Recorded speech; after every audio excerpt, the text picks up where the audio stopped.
What's up, guys? OddMan105 here, and I have a question for you guys. What do you think the buy-in cost for this new DLC is going to be? Well, that's what we're going to discuss in this video, so stay tuned.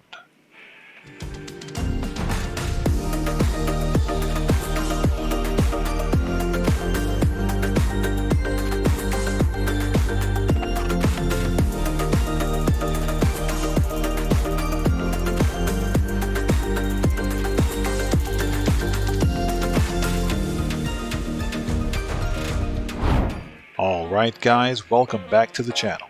Before we begin, if any of you out there are new to my channel, and thank you very much for stopping by, I appreciate your support, and also consider subscribing while you're here. It helps out the channel a great deal and it's absolutely free. Don't forget to click the bell icon for future notifications, leave a like or two, and hey, while you're here, check me out on Twitter at OddMan105. I also have a massive shout out to give to gamer girl Athena. For her support of my channel, thank you very much. I really do appreciate it. Alright, let's dive right into this.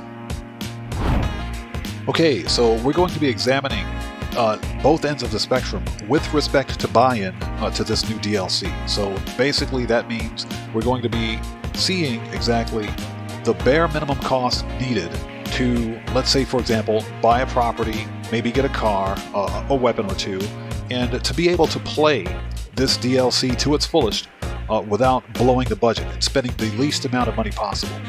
Then we're going to take a look at exactly how much this DLC can cost in totality, okay? And we're basing this estimate on what we currently know about the DLC, okay? Rockstar will be releasing new information in the near future, but once we get that information, we'll update our figures accordingly. But for now, we're going to take a look at the bare minimum and the most that we can ultimately spend with this DLC. Okay, so when we look at the agency property, it closely resembles the CEO offices, and we can get a rough estimate of exactly how much the agency will cost by taking the average cost of the CEO offices. So let's go ahead and do that. Let's take a look at the 4 CEO offices available in the game, okay, with the cheapest of which being $1 million and the most expensive costing $4 million, okay? So if we add up the total cost of all 4 of these CEO offices and divide by 4, this will give us an average cost of about $2.5 million or a little more, okay? Next, if we take the most expensive CEO office, fully customize it, add a garage in, we could be looking at $6.5, maybe close to $7 million to fully upgrade it. So the agency with the garage and fully customized could cost as much as a fully customized CEO office. Okay, so let's talk about vehicles now.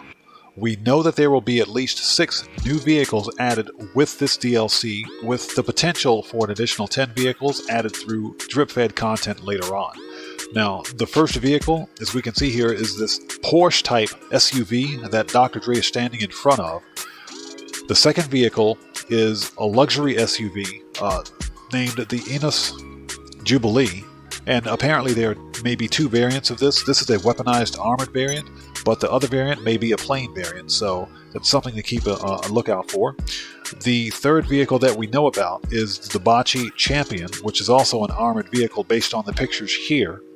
A fourth vehicle is a Comet S2 convertible. Now that's this vehicle here. This vehicle has not yet been identified, but people speculate that this is going to be a convertible variant of the Comet S2.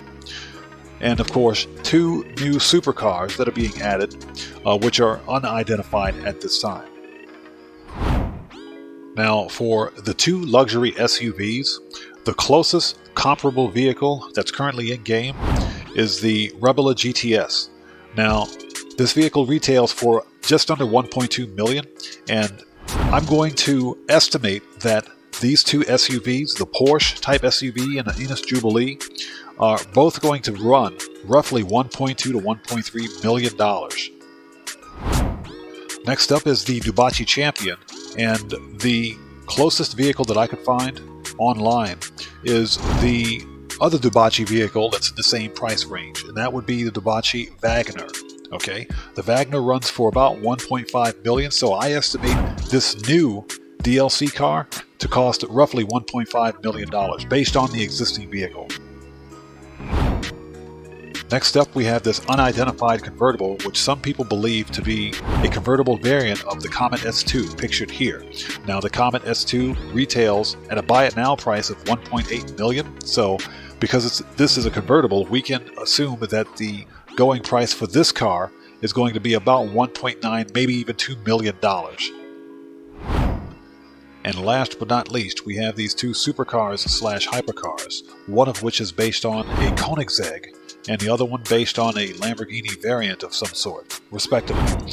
Now, the prices for supercars and hypercars in this game vary wildly, and I'm going to assume and estimate that the cost of both of these cars will be somewhere around $2 to $2.5 million a piece.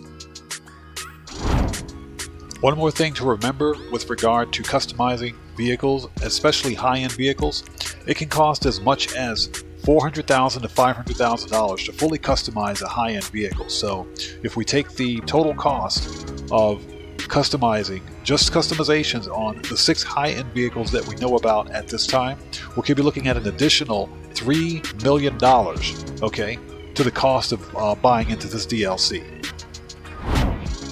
Okay, and lastly, we are getting 2 new weapons. So we know that Rockstar usually will place these overpowered weapons somewhat out of the price range of new characters. For example, the Holy Hellbringer and the Widowmaker. Since I've already bought these 2 weapons, they each run between $500,000 a piece, so we can probably estimate that both the EMP launcher and the stun gun are going to be between $500,000 to $600,000 a piece. Alright, so let's talk about some numbers here. And let's begin with the absolute bare minimum cost needed to buy in to this DLC. Now remember, these numbers are estimates, okay? They're not set in stone. These are my estimates of what this could potentially cost. So please take this with a grain of salt, okay? And first, this is with no upgrades, 0 upgrades to anything, all right? So if we get one property at a base price of $2.5 million, one car at a base price of $1.2 million, and one weapon with an approximate cost of $500,000, we could be looking at roughly $4.2 million for a base buy-in cost for the DLC, and that's just to be able to play it normally without any extras. So if we decided to go balls to the wall with this and buy everything up front and customize everything, if we get one property and max it out, the most expensive property, we could be looking at roughly $7 million, if not a little more. If we buy all 6 cars, that's $11.1 million, okay? And we upgrade those vehicles at a cost of roughly $400,000 to $500,000 a piece. That's an additional $3 million, okay, for upgrades. Then we buy one weapon and we fully upgrade those weapons. That's $1 million roughly. We could be looking at a total of over $22 million to buy everything as it stands right now, everything for the DLC for buy-in cost. Guys, this is not going to be a cheap DLC by any stretch of the term, so it is important that if we all want to have a good time playing this DLC, that we grind as much as we can and make as much money as we can before this DLC drops. I can promise you, I'm going to go on a buying spree, and I'm going to post a video of that buying spree, and we're going to have a good time with this.